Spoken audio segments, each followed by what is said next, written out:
lor de ker so man che wa poi no quay quê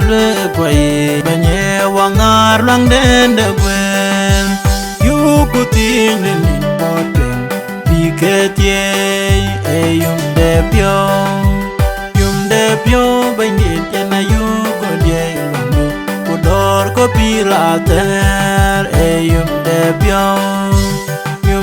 pyo banye na yu ko je landu ko dor ko pirater Why mi fe nyaling tok Why mier wa da kenyo ku mier wa rut be guru mi ra chu du lang de windu kun de di pa e yum de pyo bai ni na yu ko de landu ko dor ko pirater e yum de pyo bai ni na yu ko de landu ko dor ko pirater lang ko wa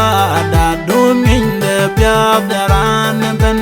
pir de wo pa do ke ye ku pir de dia pa do ke ye wo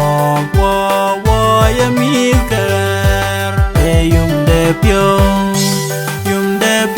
bai ni na yu ko de landu ko dor ko pirater e yum de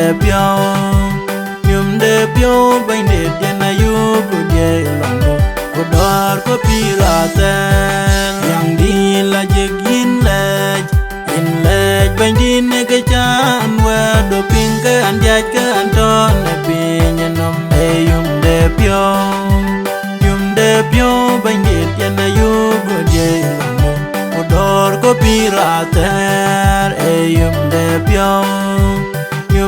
pyo bai ni na yu ko de landu ko dor ko pirater